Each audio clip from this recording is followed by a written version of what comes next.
Photography tends to be protected by the law through copyright and moral rights. Photography tends to be restricted by the law through miscellaneous criminal offenses. Publishing certain photographs can be restricted by privacy law. Photography of certain subject matter can be generally restricted in the interests of public morality and the protection of children. United Kingdom. Legal restrictions on photography in general. Under the law of the United Kingdom, one cannot prevent photography of private property from a public place, and in general the right to take photographs on private land upon which permission has been obtained is similarly unrestricted. However, landowners are permitted to impose any conditions they wish upon entry to a property, such as forbidding or restricting photography. Two public locations in the UK, Trafalgar Square and Parliament Square, have a specific provision against photography for commercial purposes without the written permission of the mayor or the square's management team, and paying a fee, and permission is needed to photograph or film for commercial purposes in the royal parks. Persistent or aggressive photography of a single individual may come under the legal definition of harassment. It is a criminal offense to take a photograph in any court of any person, being a judge of the court or a juror or a witness in or a party to any proceedings before the court, whether civil or criminal, or to publish such a photograph. This includes photographs taken in a court building, or the precincts of the court.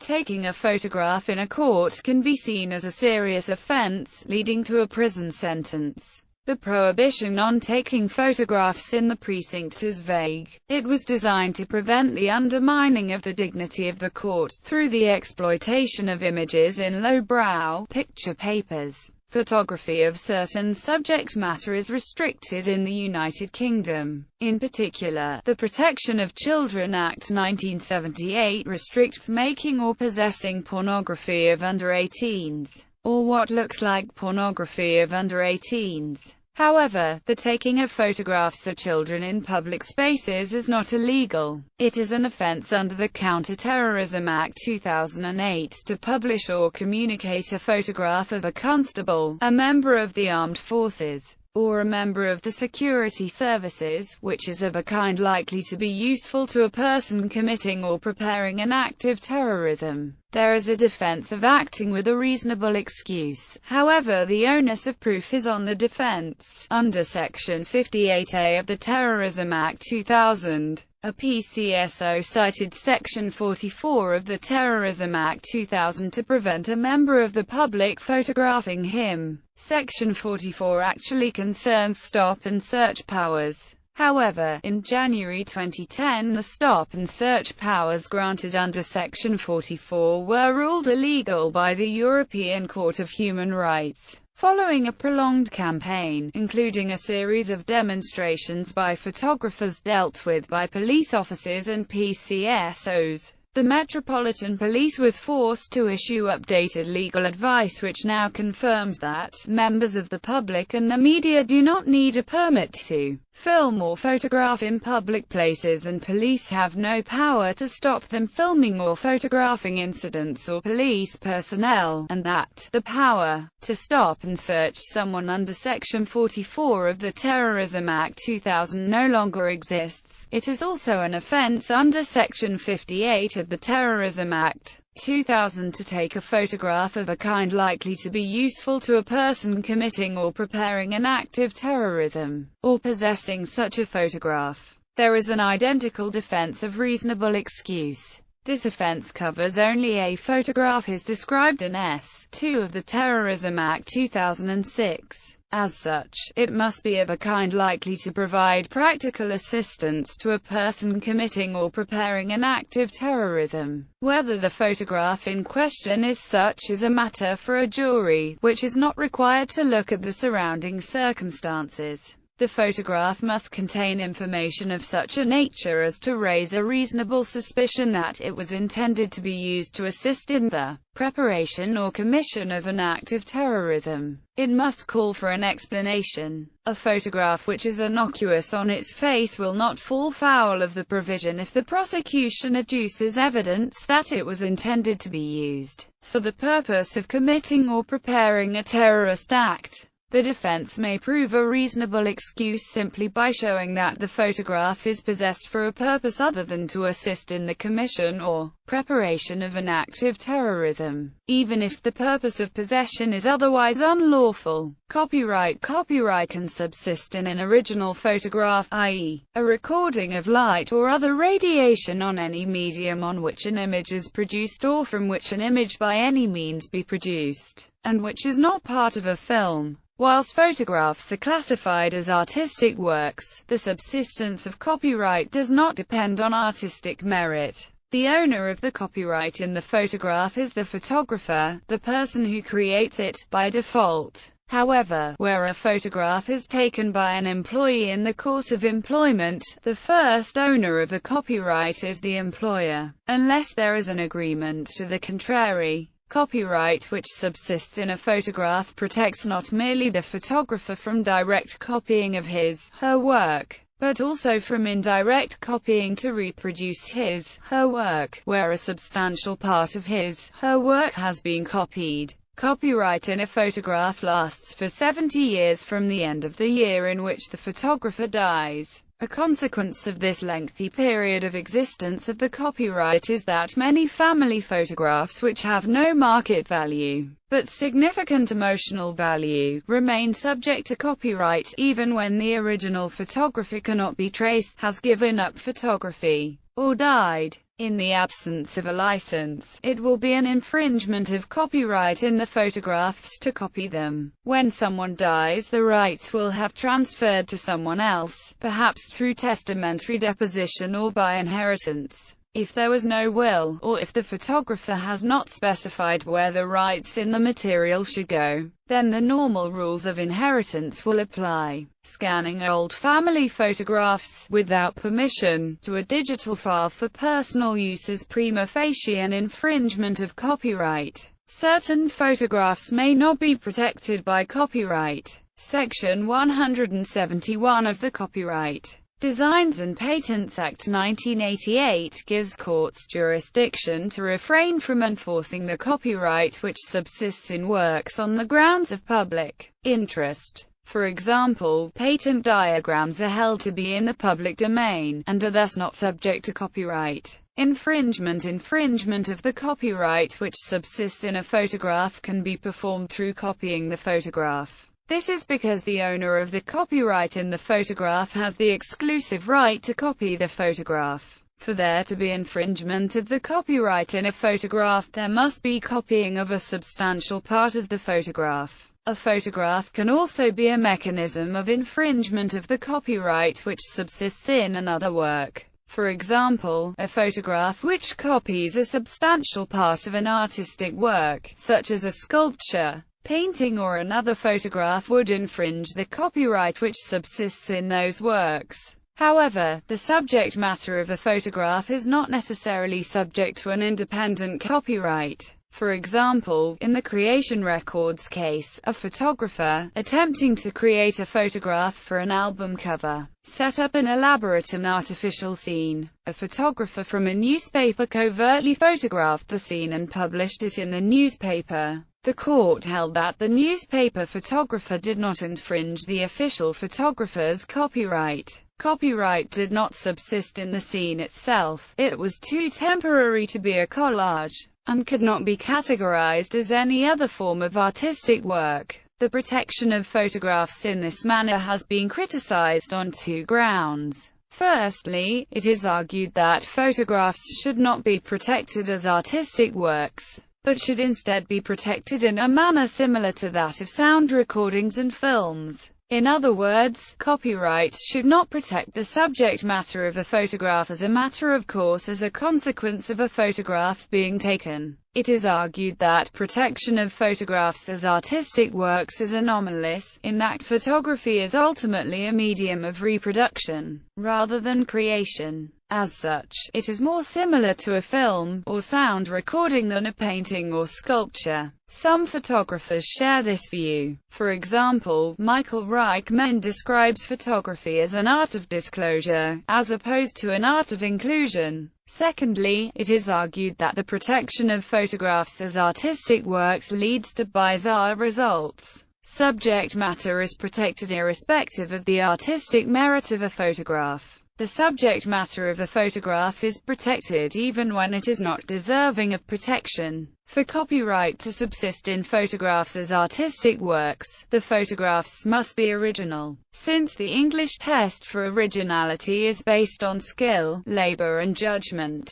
That said, it is possible that the threshold of originality is very low. Essentially, by this, Arnold is arguing that whilst the subject matter of some photographs may deserve protection, it is inappropriate for the law to presume that the subject matter of all photographs is deserving of protection. It is possible to say with a high degree of confidence that photographs of three-dimensional objects, including artistic works, will be treated by a court as themselves original artistic works, and as such, will be subject to copyright. It is likely that a photograph of a two-dimensional artistic work, such as another photograph or a painting, will also be subject to copyright if a significant amount of skill, labor and judgment went into its creation. Photography and privacy. A right to privacy exists in the UK law, as a consequence of the incorporation of the European Convention on Human Rights into domestic law through the Human Rights Act 1998.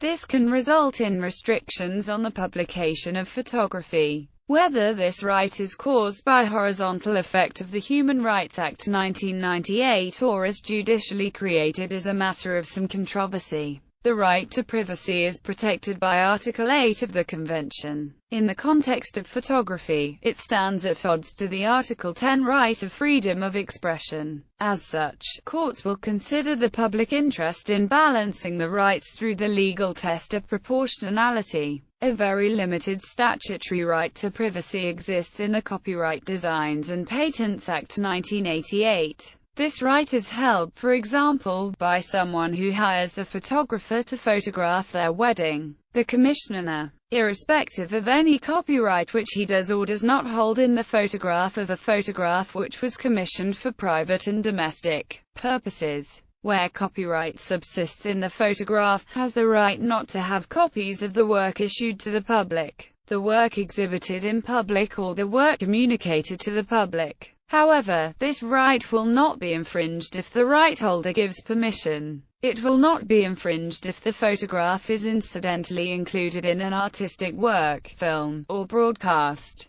United States, local, state, and national laws may exist pertaining to photographing or videotaping. Laws that are present may vary from one jurisdiction to the next, and may be stricter in some places and more lenient in others. So it is important to know the laws present in one's location. Typical laws in the United States are as follows. Public property. It is legal to photograph or videotape anything and anyone on any public property. Photographing or videotaping a tourist attraction, whether publicly or privately owned, is generally considered legal, unless explicitly prohibited by a specific law or statute. Private property photography may be prohibited or restricted within an area of property by the property owner. At the same time, a property owner generally cannot restrict the photographing of the property by individuals who are not located within the bounds of the property. Photography on private property that is generally open to the public is usually permitted unless explicitly prohibited by posted signs. Even if no such signs are posted, the property owner or agent can ask a person to stop photographing, and if the person refuses to do so, the owner or agent can ask the person to leave the property. In some jurisdictions, a person who refuses to leave can be arrested for criminal trespass. and many jurisdictions recognize the common law right to use reasonable force to remove a trespasser. A person who forcibly resists a lawful removal may be liable for battery, assault, or both. Entry onto other private property usually requires permission from the property owner. Some jurisdictions have laws regarding filming while in a hospital or healthcare facility. Where permitted, such filming may be useful in gathering evidence in cases of abuse, neglect, or malpractice. Privacy issues. Photographing private property from within the public domain is legal, with the exception of an area that is generally regarded as private, such as a bedroom, bathroom, or hotel room. In some states, there is no definition of private, in which case, there is a general expectation of privacy.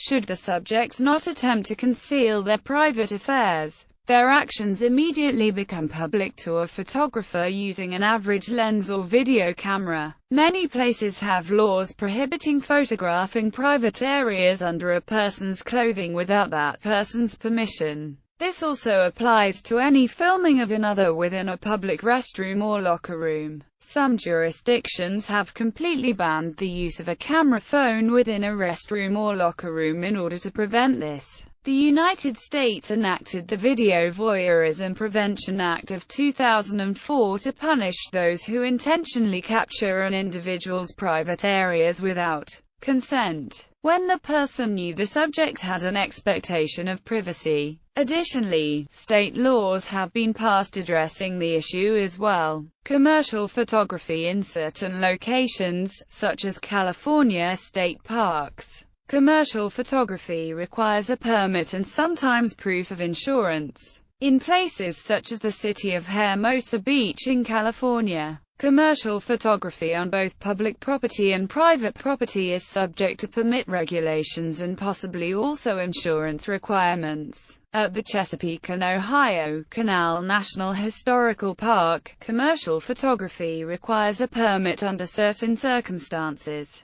For photography that involves the advertising of a commercial product or service, or photography that involves sets or props or models, a permit is required. In addition, if the photography has aspects that may be disruptive to others, such as additional equipment or a significant number of personnel or the use of public areas for more than 4 hours, it is necessary to obtain a permit. If a photographer or related personnel need to access an area during a time when the area is normally closed, or if access to a restricted area is involved, the photography requires a permit. For commercial portrait photographers, there is a streamlined process for photography permits. In the case of National Park System units, commercial filming or audio recording requires a permit in liability insurance. Still photography that uses models or props for the purpose of commercial advertising requires a permit and proof of insurance. If a photograph shows private property in such a manner that a viewer of the photograph can identify the owner of the property, the ASMP recommends that a property release should be used if the photograph is to be used for advertising and/or commercial purposes. According to the ASMP, a property release may be a requirement in such a situation. Other issues. Photographing accident scenes and law enforcement activities is usually legal. At the same time, one must not hinder the operations of law enforcement, medical, emergency, or security personnel by filming. Any filming with the intent of doing unlawful harm against a subject may be a violation of the law in itself. Other countries' reactions to photography differ between societies, and even where restrictions on photography are not covered by statute, code, or judicial precedent, there may be resistance to the taking of photographs by individuals or groups. The breach of the social norms can result in opprobrium, coercion, danger, and violence, and as such should be noted and respected. Hungary. From the 15th of March 2014, when the long-awaited civil code was published, the new law restated what had been normal practice, namely, that a person had the right to refuse being photographed. However, implied consent exists. rights, which means if a photographer takes an image and the subject does not actively object, then it is legal. An example of the media hysteria referred to as the Guardian article. Sudan travelers who wish to take any photographs must obtain a photography permit from the Government of Sudan, Ministry of Interior, Department of Aliens. India regulations apply to land-based photography for certain locations. A permit is required for aerial photography in India, which normally takes over a month to acquire. Iceland. Working as a photographer or calling oneself a photographer requires a master's degree in photography or a similar degree from another industry-based school in Iceland. Spain. Taking pictures of police officers in many circumstances is illegal according to a recent law passed by the current Popular Party government. The argument given is that of protecting the identity and family of police officers who may find themselves harassed afterwards. A far more limited version of the law had been in effect for several decades when police work is related to terrorism. There has already been one action taken against a citizen photographing a police officer who she believed was acting irresponsibly. Mexico. Mexican law is not different from the general laws in countries like the United States. However, it is possible that in some countries, unwritten cultural law may be the strongest. In Mexico, there are stories about photographers being attacked by both authorities and citizens fearful of images of themselves being displayed. The typical example is to alienate children from the view of an individual with a camera for fear that the images are to prepare the abduction of the infant. Authorities may intimidate or prevent any holder of a camera if they come into close perimeters of government buildings.